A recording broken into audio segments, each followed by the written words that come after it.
Hello, everybody. I wanted to do a video today about unconditional love, which is a topic that we heard talk about so much, but very often it just remain a concept that it's a very spiritual one and kind of sometimes we risk to feel inadequate even more in relationship to it. So today I wanted to talk about this because it just happened during a group Reiki session.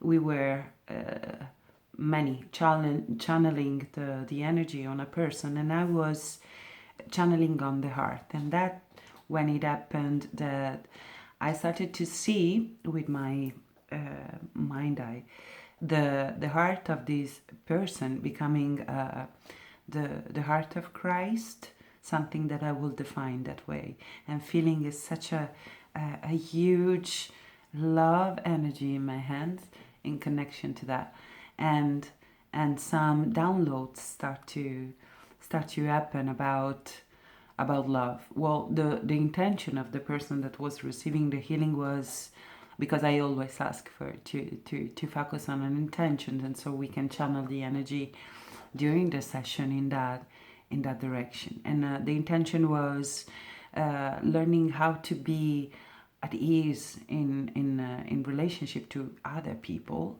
and how to just enjoy the connection and really tasting it, and without this worry about how they perceive me or how they react or what's the consequences of something that I can say or I can do on others. And all of that, it's kind of on the way to connect to others. And so the download was about what we're really searching for in any exchange is to be the vibration of love. So in that sense, it's kind of disappearing even the difference between loving someone or being loved. It's just to be the presence of love. And during the download was clear that this choice is always available for us, is always in our hands. It's an available choice at any time. So I'm not depending from the behavior of another one or the conditions that we are going through, that we are facing, that are just under our eyes, is somehow is not directly the result of it. Is that's where it becomes an intentional choice. It requires intentionality to stay connected to the love that we are, and that is vibrating at the core of our being.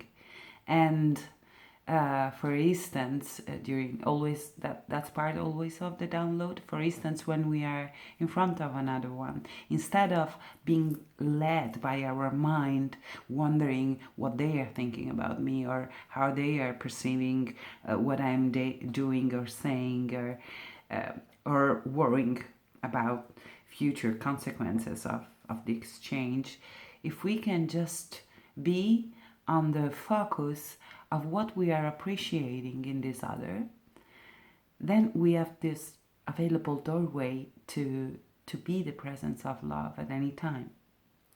And this was the first part of the download. And the second one was like a sort of dialogue. And the second one was, yes, but what happened if this person that I am focusing on, and I am remembering to appreciate, to find out what traits are a catalyst, are a reason for activating the love that I am, because this is what they are. They are not the source of this love.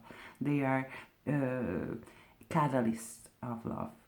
And what happened if this person at one point, I don't know, slap on my face, and or have a disrespectful or an aggressive behavior, then it's hard to remain connected to that, seeking of what I appreciate without going in denial and fighting with ourselves, and that's really not love. But so there are circumstances in which kind of the first level of love, the more accessible one, the more easy one somehow, which is this seeking for what I love in this other being. There are circumstances in which that love is not accessible, so we need to dive deeper. And in this seeking for the love that is who we are, and we can use the circumstances either to start to fight or to go deeper inside seeking for that love. It means that is always available that much more deeper level of love that can accept completely the circumstances without thinking that life is rejecting me because this is happening.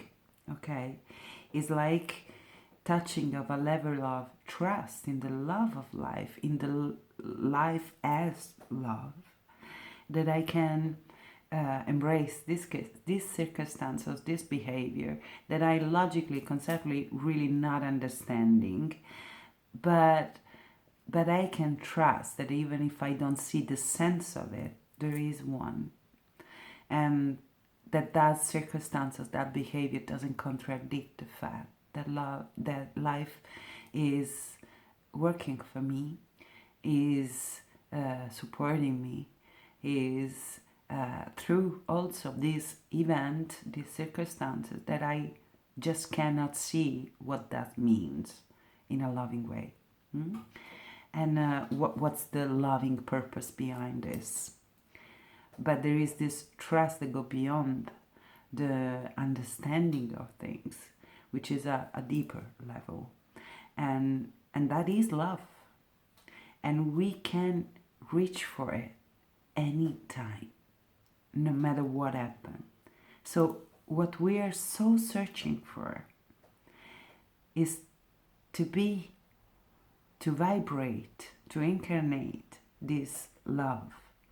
And we think I'm gonna find this vibration inside of me, this perfume, this essence of the being that I am, in the caring behavior of another one, or in his appreciation towards me, or in some circumstances. But that's the illusion, because it's never there. Because otherwise that could be taken. And who we are cannot be taken. But we need to be intentional for seeking it, to remember it, to go reach, anchor ourselves there and stay there even when the wind is strong. So yes, we need to be intentional, because if we just observe circumstances, sometimes it doesn't really seem possible to see love. And when we see it, is because we are it. And if we are it, no way the circumstances can impede us to be it. And then somehow to see it, even in a very difficult circumstance, even in a betrayal of, even in the death of a loved one, even in cruel circumstances. It's just that we need to reach for a deeper level of love inside. Then we can see with the eyes of love what is outside, even when the form seems to be something different than what it should be. So I wanted to, just to share that with you. And the third part of the download was about sexuality. I was channeling on a man. And then I touched part of the collective masculine wound about sexuality, this fear of hurting the feminine, the women. Like if there is this desire that show up, this willingness to play and to share and to connect, even physically, even sexually, which can be very innocent. In this case, I was connecting really to that kind of energy, a very loving energy that wanted to express as a sexual desire and a sexual connection with someone else, but it was restricted from the fear of that being harmful somehow for the other one. And that is part of this transmission that we received. There are not really things in itself that are dirty. There are not. There is just the energy beyond the action, and a sexual proposal, it can be very loving, it can be vibrating love, and that cannot be disrespectful in any way. While so sometimes this during the session was clear that one part of this restriction, of this interdiction, of this guilt related to sexual desire, to the desire of connecting sexually with another one. This guilt was related to the fact that sometimes this desire is alive in the now, in the present moment, and we just don't know if it will follow a willingness to continue the exchange with a person. And since we have believed that the fact that it's not repeated, that means somehow it's not respectful of the other one, then we can tend to believe that the desire itself is not something pure, is not something loving, is not an offering, is not respectful. And so this transmission was about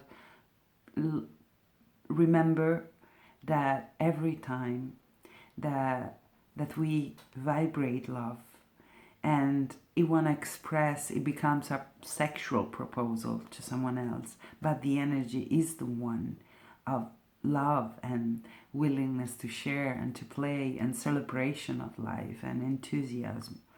There is no way that can be harmful. While the person that receives it could receive it that way, but this is not about the desire in itself. It's about the filter of perception of the one that is receiving. The act, the loving act, for instance, this sexual proposal, if it's a loving proposal, if it vibrates love and respect, it doesn't need to be followed by any promise of continuation or repetition to be respectful. It can be true just now, but if now it's vehiculating love, that it's a gift. We can always choose if we want to receive it or not according to what we want. But in itself, there's nothing which is other than love. Okay, that was the sharing, since it was really very rich for me to receive, very intense, and I felt I wanted to share it, and I hope my words were good enough in translating what is received, not in the form of a voice, the talk, but it's just a download. So it's not always easy then to translate in words that can be heard and understood, but I tried as best as I can, because I think I felt it as very precious for me to receive, and that's why I wanted to share it, because I was just vibrating this gratitude and love, and and so I hope you have a wonderful evening, and that can inspire some sparks of love within you. Bye.